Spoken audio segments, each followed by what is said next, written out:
चौथा अध्याय। पौलुस ने तीमुथियुस से कहा, पहली आयत के अंदर, परमेश्वर और मसीह यीशु को गवाह करके। अरे, ये एक बहुत ही बड़ी बात है जब आप किसी व्यक्ति को परमेश्वर और यीशु मसीह के सम्मुख आदेश देते हैं।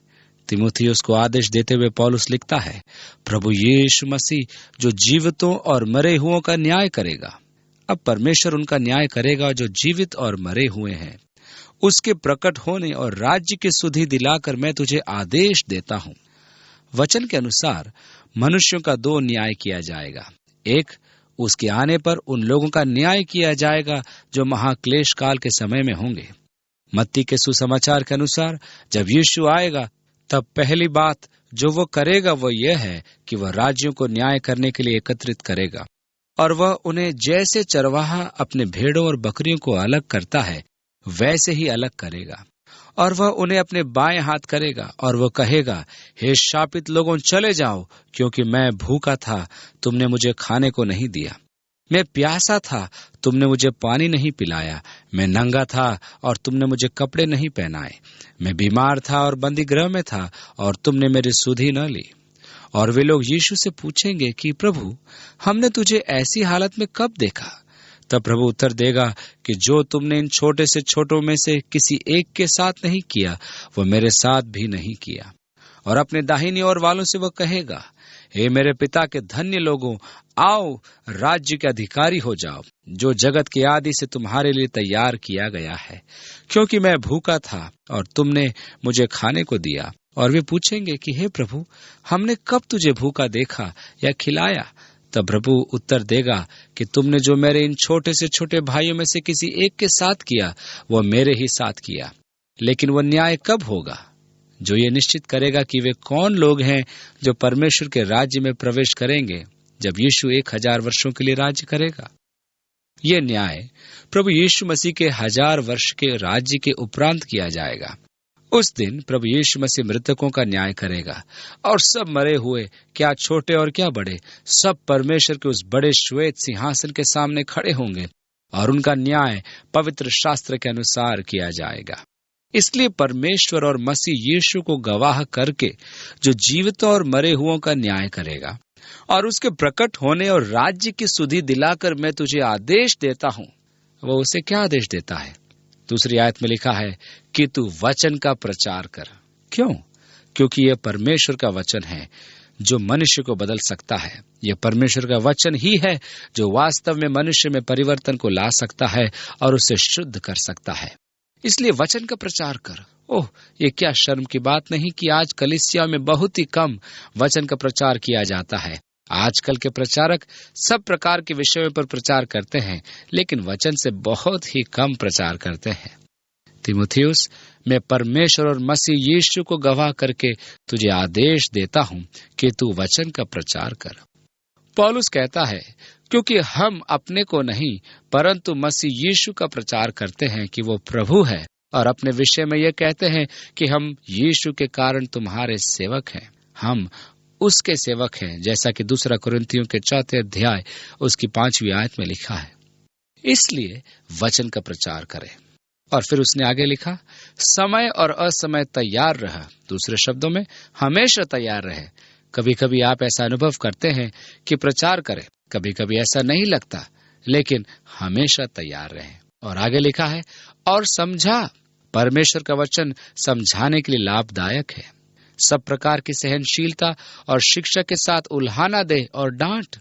अब पौलुस यहाँ जोर देता है कि वचन का प्रचार कर और लोगों को सच्चाई के मूल आधार की शिक्षा दे। वचन का प्रचार कर।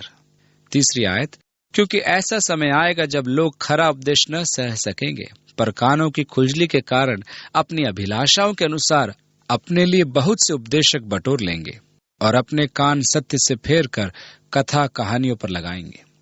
ये एक दिलचस्प बात है कि किस तरह से परमेश्वर का वचन ही परमेश्वर के वचन के लिए भूख पैदा करता है। परमेश्वर का वचन उत्तेजित करता है, उसमें बहुत कुछ है। ये इतना सामर्थी और सक्रिय है कि जब आपको वास्तव में वचन से सिखाया जाता है तब आप बढ़ने और बलवंत होने लगते हैं, और तब आप ऐसे प्रचारों से संतुष्ट नहीं होंगे जिसमें यह बताया जाता है कि संसार में कोई समस्या नहीं है। इसलिए ऐसा समय आएगा जब लोगों के अंदर परमेश्वर के वचन के लिए भूख नहीं रहेगी और उनके कानों में खुजली होगी, और लोग ऐसे प्रचारकों को सुनना चाहेंगे जो मजाक करते हैं। वे कहेंगे, अरे वाह, ये प्रचारक तो सबसे अच्छा मजाक सुनाता है। भाई, ये व्यक्ति बड़ा कहानीकार है। और इस तरह से लोगों के कानों में ऐसे मजाकिया प्रचार को सुनने की खुजली होगी। वे अपना मनोरंजन करना चाहते हैं और कलीसियाएं वास्तव में मनोरंजन का केंद्र बन गई हैं। मेरे कहने का मतलब है कि वे ऐसे कार्यक्रमों को करते हैं कि सिनेमा वाले जलने लगे। वे अपना मनोरंजन करना चाहते हैं। अपने कानों की खुजली और अपने मनोरंजन करने की इच्छा के कारण ऐसे लोग सत्य से अपने कानों को फेर लेते हैं और कथा कहानियों को सुनने के लिए कान लगाते हैं। 5वीं आयत, परंतु सब बातों में सावधान रहे, दुख उठा, सुसमाचार प्रचार का काम कर और अपनी सेवा को पूरा कर। अब पौलुस परमेश्वर की इच्छा से प्रेरित तो था, लेकिन साथ ही साथ वो एक पासबान और एक उपदेशक भी था। तीमुथियुस के पास प्रचारक होने की बुलाहट थी। पौलुस उसे प्रचार करने और एक प्रचारक की सेवकाई करने के लिए प्रोत्साहित करता है। अब हमारा यह जानना आवश्यक है कि परमेश्वर ने सेवकाई के किस क्षेत्र में हमें बुलाया है और किस क्षेत्र के लिए हमें वरदान दिया है, ताकि हम उसको पूरा करें, ताकि हम वह बने जिसके लिए परमेश्वर ने हमें बुलाया है, और इसके अलावा कुछ और बनने का प्रयत्न न करें जिनके लिए परमेश्वर ने हमको नहीं बुलाया। क्योंकि संसार में यह बहुत ही कठिन और कुंठित कर देने वाली एक बात है जब आप एक प्रचारक बनने का प्रयत्न करें, जबकि परमेश्वर ने आपको पासबान या उपदेशक होने के लिए बुलाया है, या फिर एक पासबान या उपदेशक बनने का प्रयत्न करें जबकि परमेश्वर ने आपको प्रचारक होने के लिए बुलाया है। हमें अपनी बुलाहट व चुने जाने को सुनिश्चित करना है। हमें जानना है कि परमेश्वर ने हमें क्यों बुलाया है।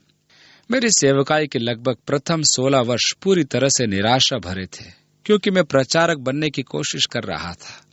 परमेश्वर ने मुझे प्रचारक होने के लिए नहीं बुलाया था। मेरा एक प्रचारक बनने के सारे प्रयत्न पूरी तरह से निराशाजनक और फलहीन होते रहे, और ये हाल तब तक होता रहा जब तक कि मैंने ये जान न लिया कि परमेश्वर ने मुझे पासबान और उपदेशक होने के लिए बुलाया है।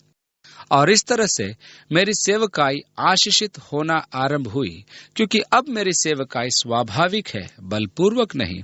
अब मैं वह बन सकता हूं जो परमेश्वर ने मुझे बनने के लिए बुलाया है, जिसमें मैं परमेश्वर की सेवा पूरी लगन तथा निष्ठा पूर्वक करता हूं। इसलिए पौलुस तीमुथियुस से कहता है, सुसमाचार प्रचार का काम कर और अपनी सेवा को पूरी कर। यह एक महत्वपूर्ण बात है कि हम अपनी सेवा को पूरी करें।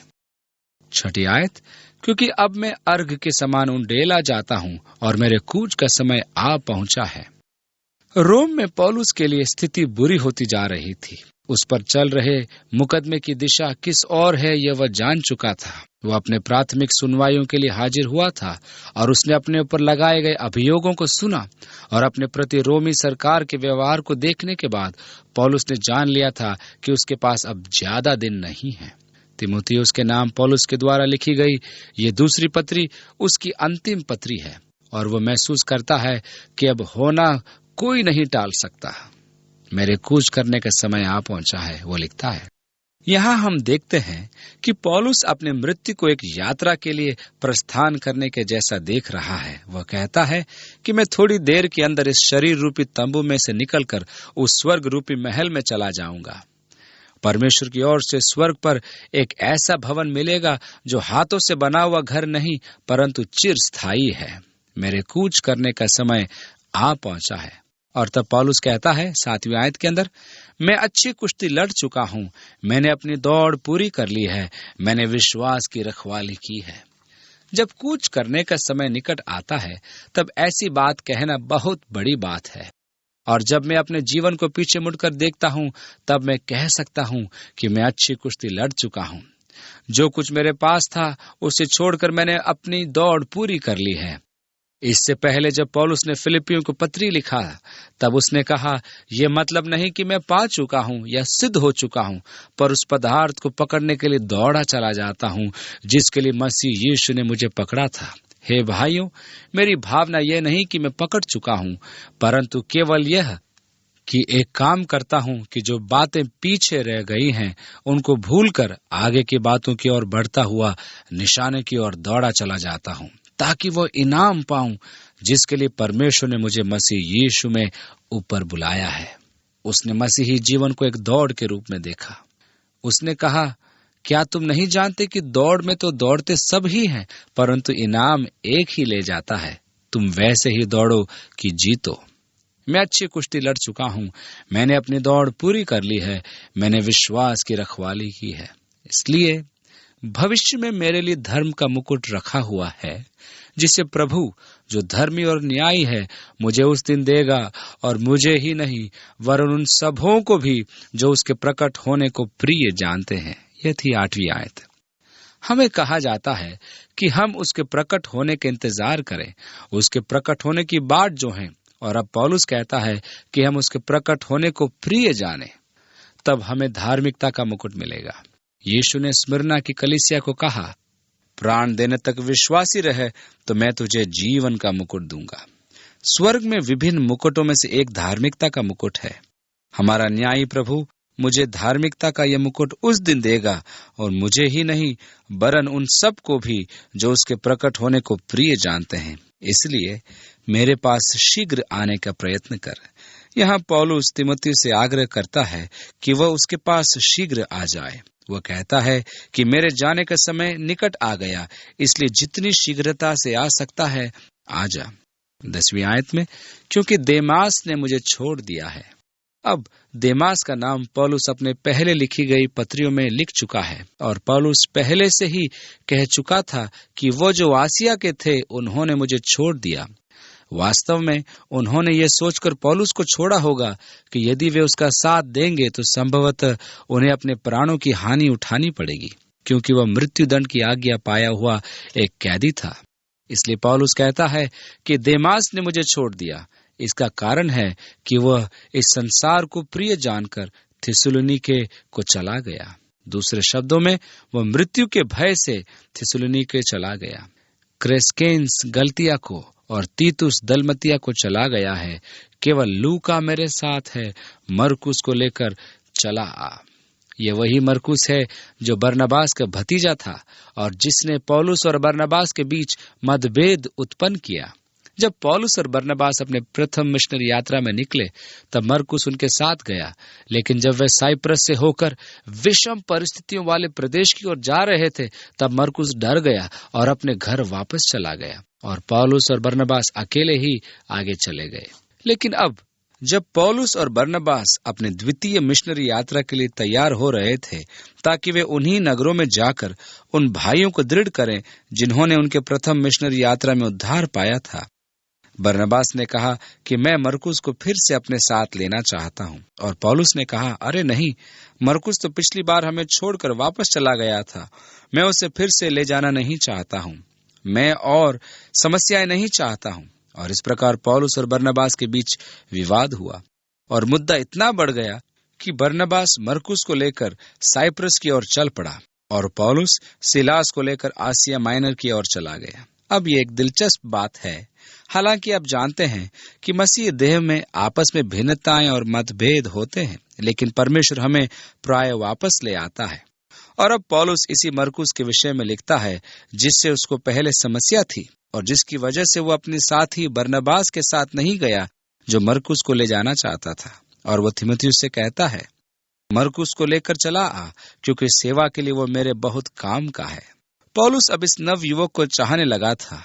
वास्तव में मरकुस अब काफी परिपक्व हो गया था और इसमें कोई शंका नहीं। कई वर्ष अब बीत गए हैं, लेकिन पौलुस अब उसके विषय में प्रेम से कहता है कि वह उसके लिए काम का है।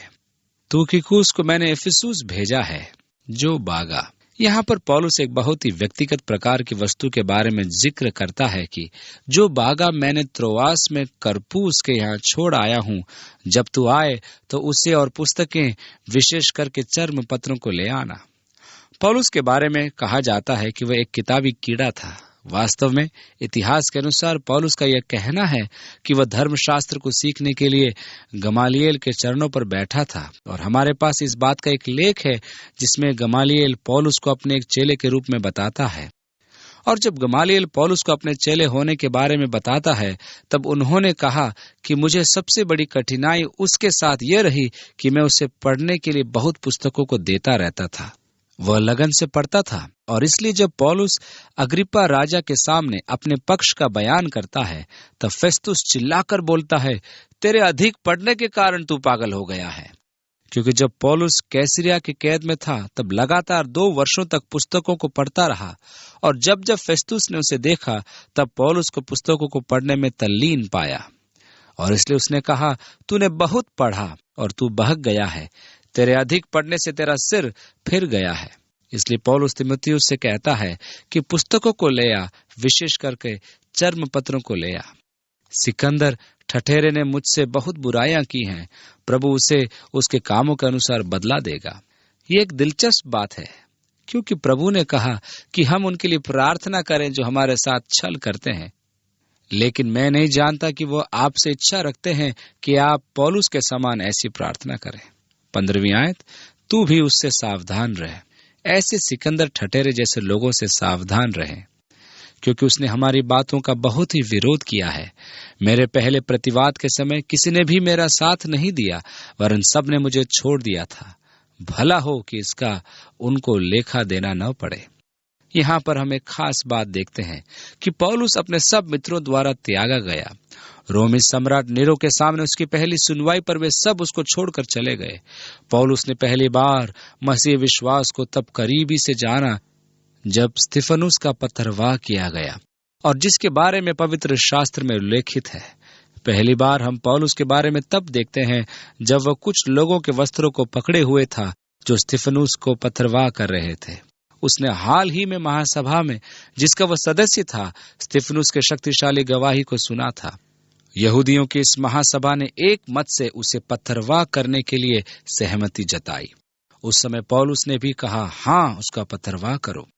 उसने उसे पथरवाह करने के लिए सहमति दी, और फिर उन लोगों के वस्त्रों की देखभाल की जिन्होंने वास्तव में स्तिफनुस को पथरवाह किया। और जब स्तिफनुस का पथरवाह किया जा रहा था, तब उसने ऊपर देखा और कहा, हे प्रभु, यह पाप उन पर मत लगा, यह दोष उन पर मत लगा। और स्तिफनुस की यह प्रार्थना पौलुस पर एक गहरी छाप छोड़ गई, क्योंकि बाद में जब प्रभु ने पौलुस को दमिश्क के मार्ग पर पकड़ा, तब प्रभु ने उससे कहा था कि पैने पर लात मारना कठिन है। मुझे निश्चय है कि स्तिफनुस का वह पूरा दृश्य तब भी उसके दिलो दिमाग पर तरोताजा था, क्योंकि जब स्तिफनुस मरने को था, तब उसने प्रार्थना की कि हे प्रभु, मेरी आत्मा को ग्रहण कर, यह पाप उन पर मत लगा। बदले में इसके कि अपने ऊपर पत्थरवाह करने वालों को श्राप दे, वह चिल्लाए, वह उनके लिए प्रार्थना कर रहा था। प्रेम और क्षमा का कितना सुंदर उदाहरण। अब पौलुस स्तिफनुस के क्षमा को अपने जीवन में अमल करने का प्रयत्न कर रहा है। जब वह कहता है कि सब उसे छोड़कर चले गए, वो प्रार्थना करता है कि मैं आशा करता हूं कि प्रभु, तू इस पाप के लिए उन पर दोष नहीं लगाना। 17वीं आयत, परंतु, और मुझे ये बात अच्छी लगी कि सब मनुष्य ने मुझे छोड़ दिया, परंतु प्रभु मेरा सहायक रहा। और यही मुझे चाहिए कि प्रभु मेरा सहायक रहे और मुझे सामर्थ दी, ताकि मेरे द्वारा पूरा पूरा प्रचार हो और सब अन्य जाति सुन ले। मैं सिंह के मुंह से छुड़ाया गया, या नीरो के हाथ से। वह रोमी सम्राट नीरो को सिंह कहता है, या फिर उनके कहने का मतलब यह होगा कि उन्हें सिंहों के बीच डाला गया, लेकिन मेरे ख्याल से पौलुस यहाँ पर नीरो के बारे में कहता है। इसलिए देखिए, पौलुस यहाँ पर कहता है, परंतु प्रभु मेरा सहायक रहा और मुझे सामर्थ्य दी, ताकि मेरे द्वारा पूरा पूरा प्रचार हो और सब जाति सुन ले। अब हुआ यह कि जब पौलुस नीरो के सम्मुख खड़ा हुआ, तब उसने उस अवसर का पूरा इस्तेमाल किया कि नीरो को सुसमाचार सुनाए। पौलुस को हमेशा से यह युक्ति रही थी, जब कभी पौलुस को बंदी बनाया गया और न्यायों के सामने या बाद में जब राजा अग्रिप्पा के सामने लाया गया, उसने प्राय इस अवसर को गवाही देने और यीशु मसीह में उन्हें जीतने का प्रयत्न करने में किया, क्योंकि यीशु ने अपने चेलों से कहा था, तुम सताए जाओगे और वे तुम्हें बंदी बनाएंगे और कचहरियों में ले जाएंगे और तुम हाकिमों के सामने लाए जाओगे, लेकिन पहले से यह विचार न करना कि क्या कहना है, क्योंकि उस घड़ी पवित्र आत्मा तुम्हें बताएगा कि क्या कहना है और तुम्हारे लिए गवाही देने का अवसर होगा। दूसरे शब्दों में, जब आप बंदी बनाए जाओगे और कचहरी में लाए जाओगे तब चिंता न करो, क्योंकि यह अवसर गवाही देने का होगा, ताकि आप इस विश्वास के बारे में अपने सताने वालों को बताएं।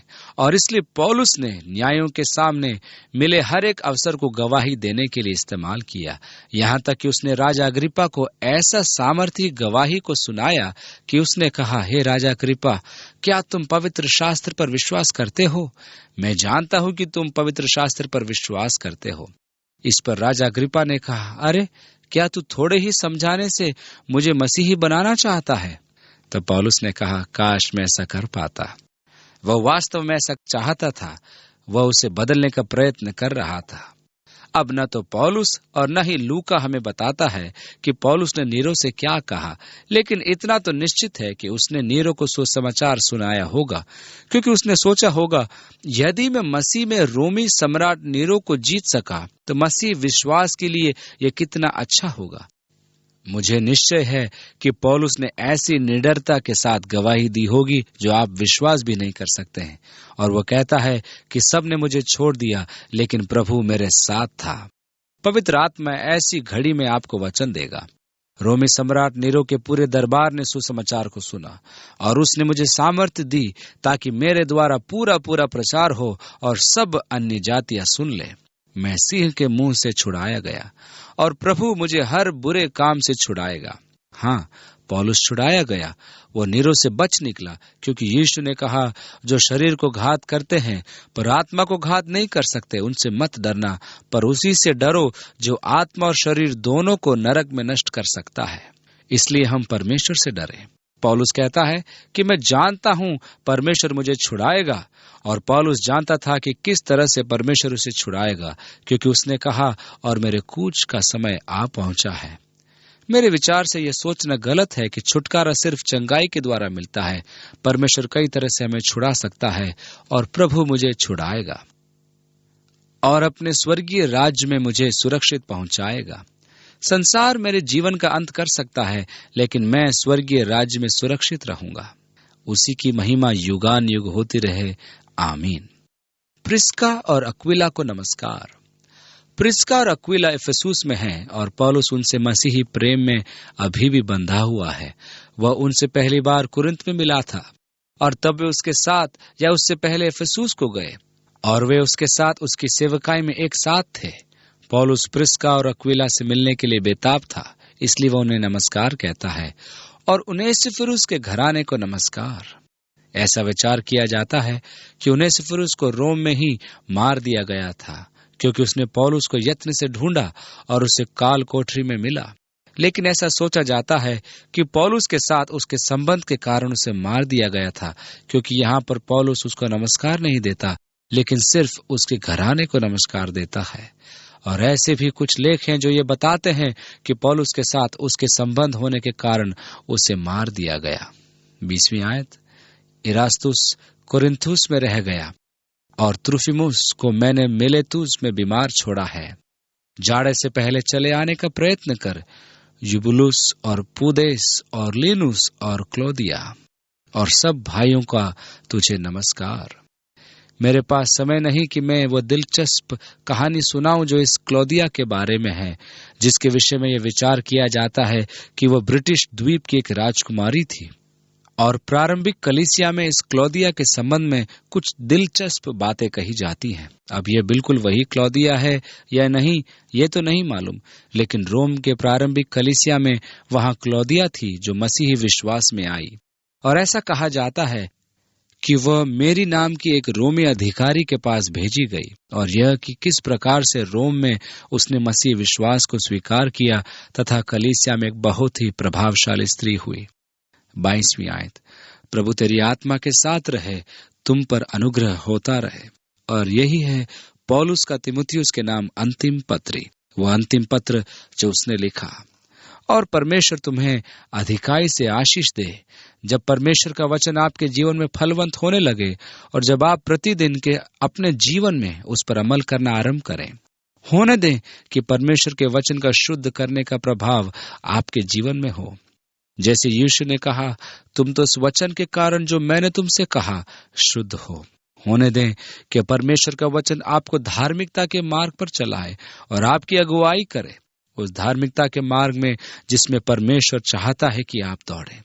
परमेश्वर आपके साथ हो और आपको सामर्थ्य दे जब आप विभिन्न परीक्षाओं का सामना इन दिनों करें और आपको यीशु मसीह में जीवन से भी बढ़कर बनाएं।